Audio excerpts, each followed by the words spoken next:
மக்களே. எல்லோரும் எப்படி இருக்கீங்க? எல்லோரும் நல்லா இருப்பீங்க நம்புகிறேன். ஸோ இன்றைக்கி எந்த டாபிக் பற்றி பார்க்க போகிறீங்கன்னா 2026 எலெக்ஷன். இந்த எலெக்ஷன் ரொம்ப எந்த வருஷமும் இல்லாத அளவுக்கு இந்த எலெக்ஷன் ரொம்ப எதிர்பார்க்கப்படுது. ஏன்னா உங்களுக்கே தெரியும், நம்ம இளைய தளபதியாக மாறி அரசியலுக்கு வந்திருக்காரு. ஸோ அந்த ஒரு விஷயத்தினால நிறைய எலெக்ஷனில் மாறும் அப்படின்னு சொல்லி எல்லோரும் எதிர்பார்க்குறாங்க மக்கள் எல்லோரும். அந்த ஒரு விஷயம். அதுக்கப்புறம் யாருக்கு ஓட்டு போடலாம் அப்படின்ற குழப்பம் நிறைய பேருக்கு இருக்குது. ஓகேங்களா? ஸோ காசுக்காக ஓட்டு போடலாமா, இல்லை ஊருக்கு நல்லது செஞ்சவங்க ஓட்டு போடலாமா, இல்லை சொந்தக்காரங்க ஓட்டு போடலாமா, இல்லை ஜாதி அடிப்படையாக வச்சு ஓட்டு போடலாமா, இல்லை மதத்தை அடிப்படையாக வச்சு ஓட்டு போடலாமா, இந்த மாதிரி நிறைய விஷயம் யோசிப்பீங்க. ஆமாம், கண்டிப்பாக நான் சொன்ன எதுக்காகவுமே ஓட்டு போடுறதுக்கு முன்னாடி ஒரு வாட்டி யோசித்து ஓட்டு போடுங்க. ஓகேங்களா? ஸோ அது முக்கியமான விஷயம். அப்புறம் எப்படி ஒரு கேண்டிடேட்டை நீங்கள் சூஸ் பண்ணி போடலாம் அப்படின்றத நான் சொல்கிறேன். எப்படின்னு பார்த்தீங்கன்னா, ஃபார் எக்ஸாம்பிள் இது ஒரு எம்எல்ஏ எலெக்ஷன். ஓகேங்களா? ஸோ அந்த எம்எல்ஏ எலெக்ஷனில் ஒரு எம்எல்ஏ நிற்கிறாங்க அப்படின்னா, உங்களுக்கு தெரிஞ்சவங்க அவர் உங்கள்கிட்ட நேரடியாக பேசியிருக்காரு, இல்லை உங்களுக்கு நேரடியாக ஒருத்தர் தெரியும்னா அவருக்கு நல்லா தெரியும், அவர் உங்களுக்கு ரெஸ்பாண்ட் பண்ணி ரிப்ளை பண்ணுறாரு, ஆன்சர் பண்ணுறாரு நீங்கள் கேட்குற கொஷின்ஸ்க்கு, நீங்கள் கேட்குற கேள்விகளுக்கு அப்படின்னா அவரை பற்றி அனலைஸ் பண்ணிவிட்டு ஓட்டு போடுங்க. ஓகேங்களா? இது சின்ன ப்ராசஸ் கிடையாது. கண்டிப்பாகவே இது ரொம்பவே பெரிய ப்ராசஸ் தான். பட் இருந்தாலும் உங்களோட ஒரு ஓட்டு தான் எல்லாத்தையும் மாற்றும். ஓகேங்களா?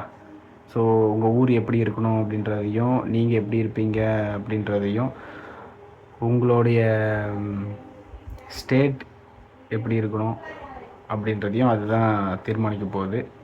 தமிழ்நாடு. ஓகேங்களா? ஸோ அதனால் சிந்திச்சு ஓட்டு போடுங்க, கரெக்டான ஆளுக்கு ஓட்டு போடுங்க, உங்களை நம்பி ஓட்டு போடுங்க. ஓகேங்களா? யாரையும் நம்பி ஓட்டு போடாதீங்க. முக்கியமாக உங்களை நம்புங்க. ஓகேங்களா?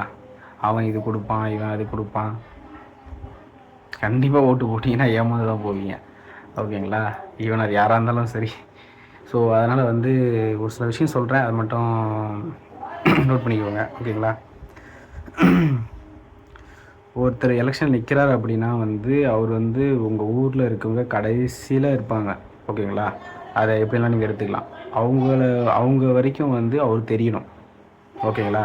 சும்மா இந்த எலெக்ஷன் அப்போ பேசுகிறது, எலெக்ஷனுக்கு அப்புறம் ஏதாவது பிரச்சனைனா வர்றது, அதுக்கப்புறம் ஊர் சரியாக வர்றவங்களுக்கு இவங்களாம் எலெக்ஷனே போட்டு நீங்கள் போடணுமானதை யோசிங்க. ஓகேங்களா? சும்மா ஒரு ஓட்டு போட்டால் நான் திருவிழா மாதிரி கிளம்பி போய் ஓட்டு போடுறது நோ யூஸ். ஓகேங்களா? ஸோ ஒரு விஷயத்தை நீங்கள் எந்த அளவுக்கு எதிர்க்கிறீங்களோ அப்போ தான் அவங்களுக்கு பயம் வரும். ஓகேங்களா? அப்போ தான் அதுக்கான ரிசல்ட்டும் ப்ரொடக்டிவிட்டியும் இருக்கும். 1000 ரூபாய் 2000 ஓட்டுலாம் நீங்கள் வாங்கினீங்க, அதை அவங்க ஜஸ்ட்டு ஒரு நிமிஷத்தில் சம்பாரிச்சிட்டு போயிடுவாங்க. ஓகேங்களா? ஒரு நிமிஷம், ஒரு செகண்டில். ஸோ அதனால் அந்த மாதிரிலாம் வாங்கிட்டு தயவு செஞ்சு ஓட்டு போடாதீங்க. அந்தளவுக்கு கம்மியாக இருக்கிற மக்கள் இப்போது சதவீதம் கம்மி தான். ஓகேங்களா? அந்த மாதிரி காசு வாங்குறது ஓரளவுக்கு எல்லாருமே அவங்கள ஒரு வீட்டில் சாப்பிட்ற அளவுக்கு எல்லாருக்குமே வசதி இருக்குது. ஓகேங்களா? அதிகப்படியாக இல்லாதவங்களும் இருக்காங்க, பட் அதிகப்படியாக எல்லாருக்குமே அந்த வசதி பண்ணி கொடுத்துருக்காங்க அரசாங்கம். ஓகேங்களா? அப்புறம் முக்கியமான விஷயம் ஊழல், ரவுடிசம், அப்புறம் அவங்கள பார்த்து பயந்து ஓட்டு போடுறது. இவன் ரவுடி, இவன் எதை பண்ணிடுவான், அதை பண்ணிடுவான், கிடையாது. உங்கள் ஓட்டு நீங்கள் இப்போ ஓட்டு போடுறதும் போடுங்க. யார் கேட்டாலும் உங்களுக்கு போட்டுறேன் அப்படியே மெயின்டைன் பண்ணிக்கோங்க. சரிங்களா? ஸோ ஏன்னா நம்ம எல்லாமே மிடில் கிளாஸ். ஓகேங்களா? நான் உங்களுக்கு ஓட்டு போட மாட்டேன், உங்களுக்கு அந்த டிபேட்லாம் தேவையே கிடையாது. உங்களுக்கு இது எல்லாமே நான் சொல்கிறது எல்லாமே யோசிச்சுட்டு ஓட்டு போடுங்க. அவ்வளோதான். ஸோ யாருக்குமே சண்டை போட வேணாம். இவங்களுக்கு தான் ஓட்டு போட போகிறேன், அவங்களுக்கு தான் ஓட்டு போட போகிறேன், அதெல்லாம் எதுவுமே தேவையில்லை. யாரும் எதுவும் தர போகிறது கிடையாது. அப்புறம் ஊழல் பண்ணுறவங்க ஆல்ரெடி ஊழல் பண்ணியிருக்காங்க அப்படின்னா அவங்களுக்கெல்லாம் ஓட்டு தயவு செஞ்சு போடாதீங்க. அவங்க எல்லாம் திருந்துவாங்க வருவாங்கன்றதுக்கான வாய்ப்பு 1% கூட கிடையாது. ரவுடிசமும் அதே தான். ஓகேங்களா? ரவுடிசம் பண்ணியிருக்காங்க அப்படின்ற அந்த கேஸு ஃபைலு அதெல்லாம் இருந்துச்சுன்னா பண்ணாதீங்க. ஓகேங்களா? அதுக்கப்புறம் வந்து அவர் உங்களுக்கு நல்லது செய்வார் அப்படின்றத தாண்டி உங்களுக்கு விட அவருக்கு என்ன நல்லது செஞ்சுக்கலான்ட்டு தான் ஃபஸ்ட்டு அவர் பார்ப்பாங்க. அவரு கிடையாது, எல்லாருமே அப்படி தான். ஓகேங்களா?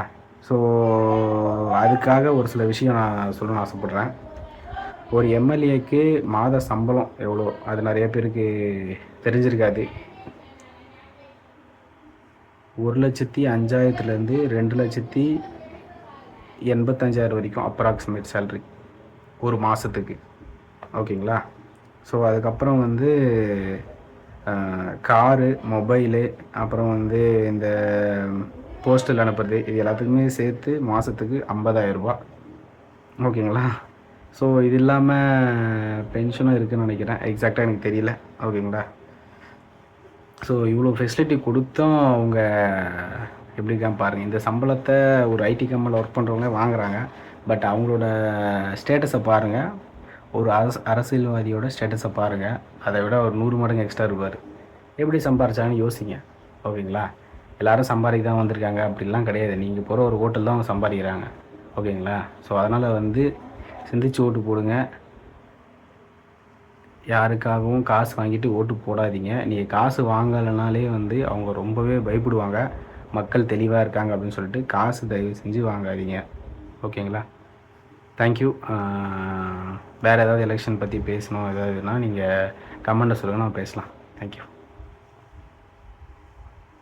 ஜெய் ஹிந்த்.